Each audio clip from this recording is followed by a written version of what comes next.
On the eve of October 31st, 1909, George W. Hood Sr., 76, and his son Royal, 27, were murdered, while daughter Sarah Imelda, 38, and her young daughter Emma, 11, were at a church revival.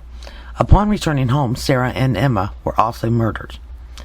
Then the Hood family home was set on fire to cover up the murders. These murders were never solved and remains to this day as one of Raleigh County's unsolved murders. George W. Hood Sr., Royal, Sarah Amelia, and Emma were buried in Mount Tabor Cemetery beside Arminta Bailey Hood, which was their mother.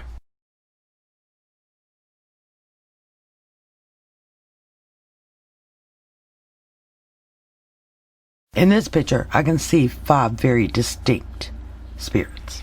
In this picture on the left-hand side, you're going to see a man as he's just sitting there.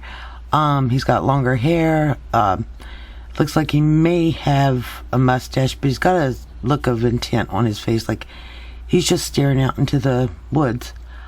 In the second, you'll see the second circled image, and that looks like maybe a girl, and she's running.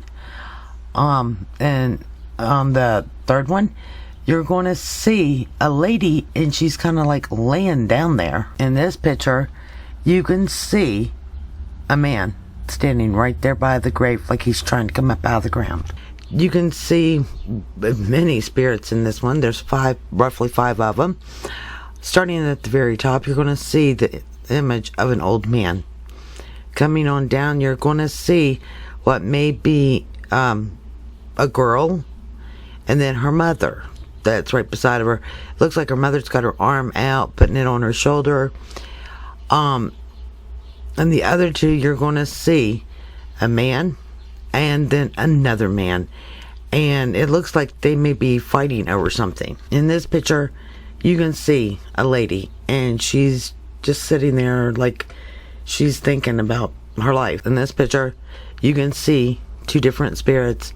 One is right beside of the Hood stone there on the left, and the other one is sitting right beside of it on the right. Now in this picture on the on the right of the Hood marker, you're going to see a face as it's coming up out of the ground, and it's a younger person, but he's got blood dripping all over his face.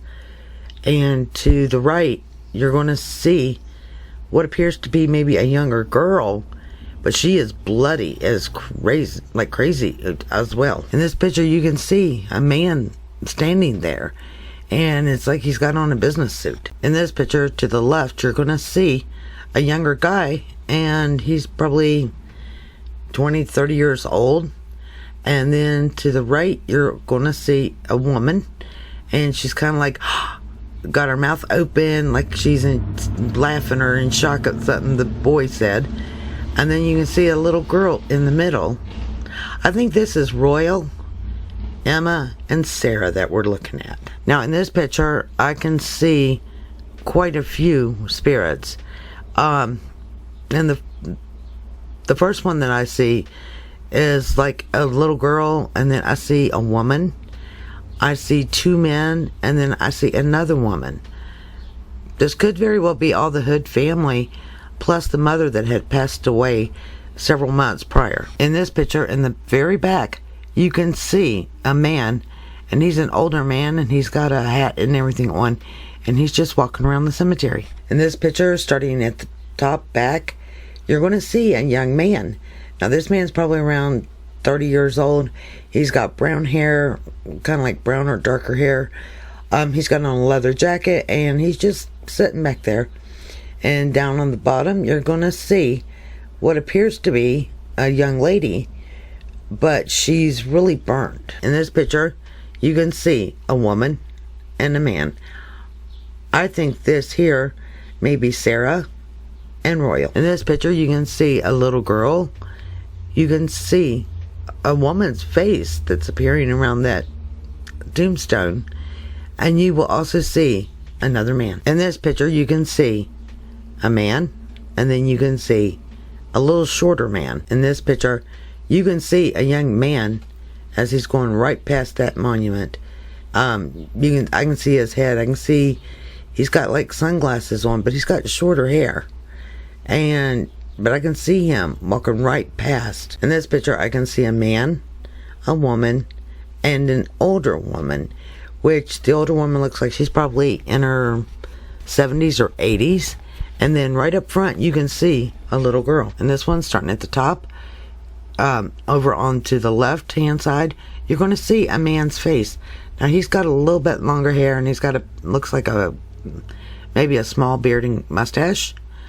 And if you look to the right, on the top part, you're going to see a man's face. And then underneath him, you're going to see someone, and they've got their head pressed against the monument, and like they're just crying or upset. In this picture, on the left-hand side, again, you can see another man with a beard, and he's older, though. He's older than he was in the last picture, and his beard is longer. And on the right-hand side, you can see a woman, and you can see an older man. In this picture, you can see a man, and you can also see a lady.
Here's a picture of George Hood Sr., who tragically died in the fire, who we believe was also murdered and then set on fire. Here are the only two remaining sons from the Hood family, which is George Hood Jr. and Winfield Hood. Here are some newspaper articles about the Hood family and the Hood family murders. These contain various information in them that over time has been released. After reviewing all the evidence, we believe the Hood family definitely wants their voices to be heard and their murder solved. Though it has been 111 years since the horrific murders occurred and their farmhouse burnt with them in it, they still are not at rest. They need closure in death. They named Walter, a family friend, and Winfield, the youngest Hood brother, as the killers. They named them multiple times. When asked about the weapon, they said a knife and a gun. I believe they had various weapons used against them that tragic day. I think the main objective was robbery and to sell the house and the land. The spirit said money was taken several times. If the spirits are to be believed, then the ones that are responsible have been barred from the house. Perhaps they tried to rob them before. Only someone that knew the family could use that much overkill on the victims. What about the arms and the legs of all the victims being burnt off? If that were the case, all body parts would be burnt at the same rate. Perhaps the killers had dismembered the victims, then decided to torch the old farmhouse to destroy any and all evidence. Someone has to know something. Perhaps they heard stories from their grandparents about the tragedy. As founder of WSP, I was privileged that they let Wavy and I hear their story. I hope they can now get some closure and rest in peace.